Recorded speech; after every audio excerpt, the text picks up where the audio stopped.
బంధువులందరికీ జై శ్రీరామ్. నేను మానస గంగం. పరమ పవిత్రమైన ప్రపంచంలోనే పేరుగాంచిన తిరుపతి లడ్డు ప్రసాదం తయారు చేయడానికి వాడిన నెయ్యిలో పంది కొవ్వు, ఆవు కొవ్వు, చేప నూనె కలపబడిందని నిర్ధారించబడింది.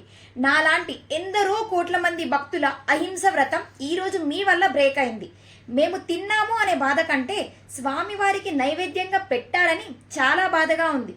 ఇంతటి అరాచకానికి బాధ్యులు జగన్మోహన్ రెడ్డి, టీటీడీ పూర్వ chairman Dharmareddy, TTD board members, TTD EO మరియు అక్కడి మొత్తం ఉద్యోగులు.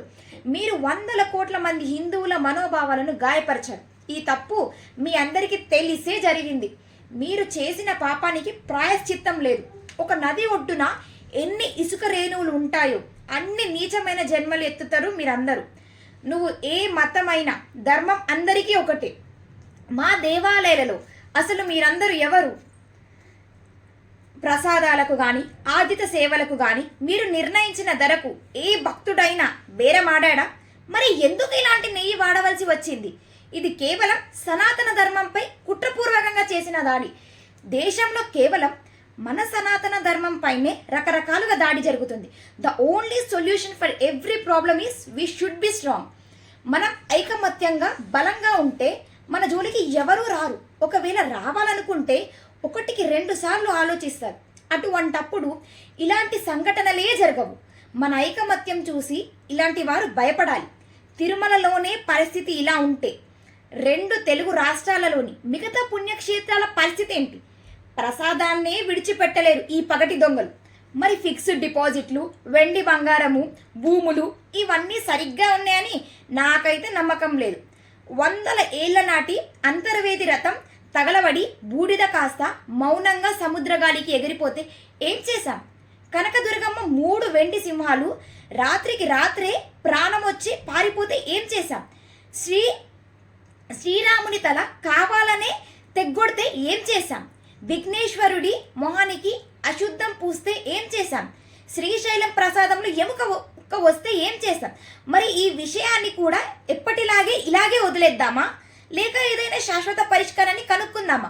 ఇటువంటి సంఘటనలు పునరావృతం కాకుండా ఉండాలంటే దేవాలయ ధర్మదయ శాఖను ఈ ప్రభుత్వాలచే రద్దు చేయించి మన దేవాలయాలను మనమే నిర్వహించుకోవాలి. కేవలం హిందూ దేవాలయాలే ప్రభుత్వ ఆధీనంలో ఎందుకు ఉండాలి? మనమందరం సిగ్గుపడవలసిన విషయం.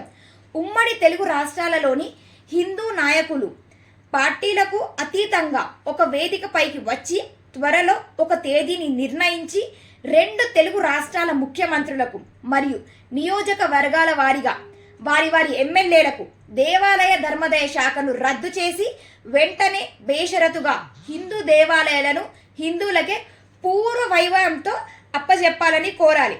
2 రాష్ట్రాల ముఖ్యమంత్రులు, ఉప ముఖ్యమంత్రులు సానుకూలంగా స్పందిస్తారని ఆశిస్తున్నాను. కాదంటే కోర్టు ఉంది, లేదంటే రాష్ట్రాల పరిధిలో నుండి దేవాలయ శాఖను కేంద్రం తన పరిధిలోకి తీసుకొని దేవాలయ శాఖను రద్దు చేసి మన దేవాలయాలను మనకే అప్పజెప్పేటట్టు కేంద్రాన్ని కోరాలి. ఇలా మనం ఒక అడుగు ముందుకు వేస్తే దారి దొరుకుతుంది.